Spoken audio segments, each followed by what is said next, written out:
All right, y'all. So Thomas Massie, he is under assault from Trump. But I have to say, man, Trump, I mean, it just seems like this is not working like it used to. Some of these attacks, they're just not landing like they used to land. I mean, look at this. This really speaks for itself. Trump tweeted the following. Did Thomas Massie, sometimes referred to as Rand Paul Jr., because of the fact that he always votes against the Republican Party, get married already?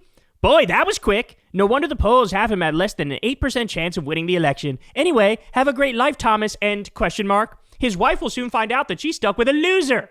The reason why this is such a catastrophic low blow is that Thomas Massie's wife passed away recently. She died like 2 years ago or something, like a year and a half ago, 2 years ago. And Massie just got remarried. And, you know, his wife died. Trump makes it seem like, oh, it was like suspicious how his wife died. His wife died of an autoimmune disease. Like, you know, this stuff's on the record. There's like zero fucking foul play. And that's almost the insinuation here is like, what happened? Like, oh, did something happen? Did you do something to her? So, I mean, you're attacking a guy over his dead wife. Or you're just attacking his dead wife. Who does that?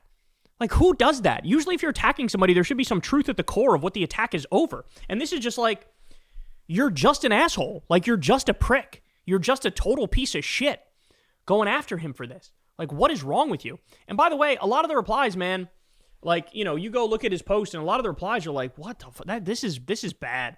I saw Jenna Ellis, who was pardoned by Trump and she partook in the coup in 2020. She was like, you know what? Like, come on, man. What are we doing here? Then you had Thomas Massie. He went on ABC News and he talks about this and other things. And man, does he just nail Trump to the wall here. I'm joined now by Republican Congressman Thomas Massie of Kentucky, who led the effort to release the Epstein files. Congressman Massie, thank you for being. And by the way, shout out to Massie and Ro Khanna. They were the two that really drove this home. They were the two that really got us to this point with, you know, trying to release the Epstein files, making it a massive issue. Here. President Trump fought long and hard to prevent your discharge petition from going through. You won that battle. Now, what happens? How many Republicans in the House follow your lead and defy the president on this?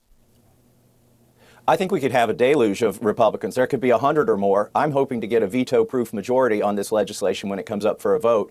And, you know, the president's been saying this is a hoax. He's been saying that for months. Well, he's just now decided to investigate a hoax, if it's a hoax. And I have another concern about these investigations that he's announced. If they have ongoing investigations in certain areas, those documents can't be released. So this might be a big smokescreen, these investigations, to open a bunch of them as a last-ditch effort to prevent the release of the Epstein files. So that is a super important point. So when Trump came out the other day and he said this, that he was saying, of course I want you to release the files. Release the files. Why wouldn't you release the files? Massie is saying he's doing that because a couple days before this, he said, I'm opening a new investigation into Epstein. So now when he calls to release the files, you know, the Department of Justice is going to go, and the FBI is going to go, well, we can't. There's a new investigation going on. And Trump's going to go, well, I said to release the files, so it's not my fault that they're not being released. I said you should release them. But hey, there's a new investigation. What am I going to do? It's got to be, by law, it's got to be sealed while there's a new investigation going on. So it was a massive trick. It was a trick. He conned you like he cons fucking everybody, and Massie is calling it out directly here. I mean, it is extraordinary to hear him demand an investigation and only mention Democrats, only mention his political opponents. And that was literally on the same day that he was all over the Epstein emails and everybody was showing all of those emails. But you're saying he may not really even want any investigation. He wants to prevent the release. Why does he want to prevent this? What is he afraid of? Oh, gosh, why? Oh, what is he afraid of? Come on, John Carl. Oh, I mean, I know he knows, but it's just funny that like everybody knows the answer to that question. What are we doing here? You know, I've never said that these files will implicate Donald Trump. I really don't think that they will. I think he's trying to protect a bunch of rich and powerful. What is wrong with Republicans? Is Marjorie Taylor Greene too the same shit? Fucking this guy, the same shit. Like, have all of you shoved your head in the sand, particularly when it comes to Trump and Epstein? Epstein literally knew everything about the Mar-a-Lago financing, including how there may be mortgage fraud involved. There was a lawsuit from Katie Johnson, who was a 13-year-old at the time, and said that Epstein and Trump raped her. We have the email that in 2011, Trump spent hours at Epstein's house with an Epstein victim, and we know that his house was bugged, so that means they have the tapes on him. They have, like, literal blackmail on him. They shared a girlfriend. Like, there's pictures of Trump with girls of an uncertain age and a stain on his pants. What are you doing? Why do this thing where, I don't actually think he's guilty. Then why is he fucking acting like this? even the ones that are doing the right thing and saying some of the right things just can't acknowledge the total truth. Billionaires, donors to his campaign, friends in his social circles. And that's my operating theory on why he's trying so hard to keep these files closed. I mean, that's part of it. The social circles thing is part of it, that a lot of his buddies are fucking implicated in that. A lot of his donors are implicated in that. That's for sure true. But it's also true that Trump hosted a private event with teen models at Mar-a-Lago and there was only one other person there, Jeffrey Epstein. That's also true. So it's true that there's ungodly stuff of his in there. By the way, like I said, there are tapes. There are tapes, for sure. The question is, does the FBI and the DOJ have them, or is that only in a vault in fucking Tel Aviv?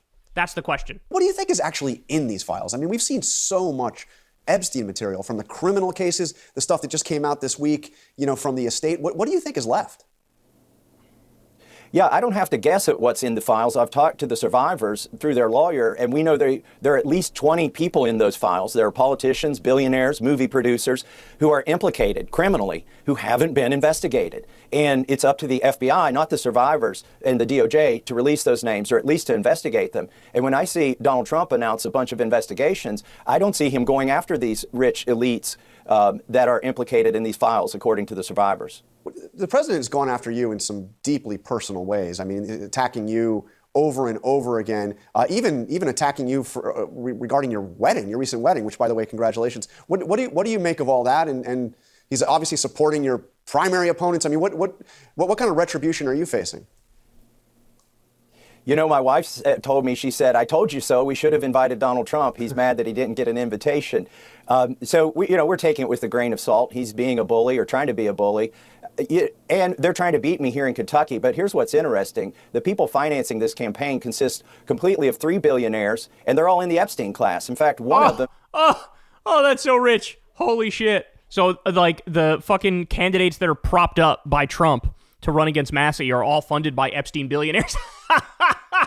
Oh, they just outed themselves. Everybody go look at the disclosures and see who it is that's funding it. Is named in Epstein's phone book, not the secret files that the FBI is keeping, but in Epstein's phone book. So it's a small world. Dogs don't bark at parked cars, and we are winning. I'm not tired of winning yet, but we are winning. And not only the speaker, but the attorney general, the FBI director, and the president himself and the vice president, they're taking a big loss this week, because after months of fighting, I am winning this week with Ro Khanna. We're forcing this vote, and it's going to happen. I would remind my Republican colleagues who are deciding how to vote, Donald Trump can protect you in red districts right now by giving you an endorsement, but in 2030, he's not going to be the president, and you will have voted to protect pedophiles if you don't vote to release these files, and the president can't protect you then.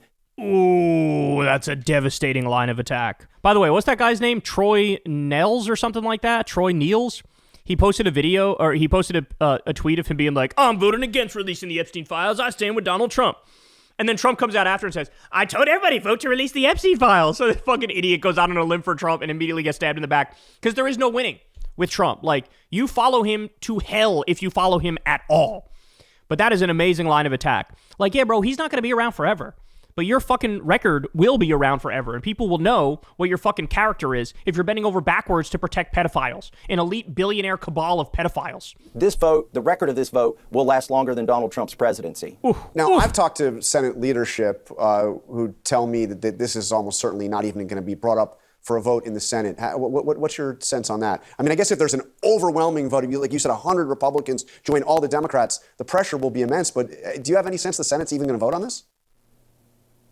Well, they don't have the procedural maneuver that Ro Khanna and I used in the House. They don't have that in the Senate. It's called a discharge petition. But the senators do have other ways to force votes, as amendments, for instance, on larger bills, in order to let bills move quicker through the chamber. So they could force the vote in spite of the leadership's efforts. I just hope John Thune will do the right thing. Look, our own speaker tried to push this bill by unanimous consent last week within 15 minutes of me getting the 218th vote, because he was trying to save people from a vote. If he's ready to pass it by unanimous consent, then the Senate leader should be as well. Just bring it up. But the pressure is going to be there if we get a big vote in the House. And they will. They'll get a huge vote in the House. And then, like I said, what might happen in this instance is Thune might allow the vote in the Senate, and perhaps they'll vote to release it, but Trump had announced a new Epstein investigation, so they'll go, "Oh yeah, we're going to release it. But, oh, would you look at that? By law, we can't actually release it until our investigation is done," so they just keep the investigation open indefinitely. Like, that's the move. But they'll take a moment to say, "Oh, yes, oh, yeah, we all voted to release it. Isn't that great? Yeah, we all voted to release it." And then it just won't come out. and people will just forget about it, right? Like, they got tricks up their sleeve. They really do. If they can clean up those files and remove every single Republican name and every time Trump's name is mentioned, then they probably will release it just to say, oh, look, it's all Democrats. But short of that, they're just going to not release it. They're just going to maybe put on a show like they will, but not release it. So he's got 1,000 tricks up his sleeve because he is the guiltiest man in America, Trump is. And shout out to Massie, shout out to Ro Khanna, because they really came through here. This was really something. And it's helping to totally split apart the MAGA base. The MAGA base. It's a mix between the economy shitting the bed, but also Trump very obviously protecting the Epstein files. He's losing some of his most hardcore supporters and some of his most normie-ish supporters at the same time. He's at 36%. Now he's on track to go lower. And a lot of it is because of this right here. Hey, y'all, do me a favor and like and subscribe. It helps out big time in the algorithm. Click the bell as well for notifications when videos drop, and watch that video on screen right now. You know you want to.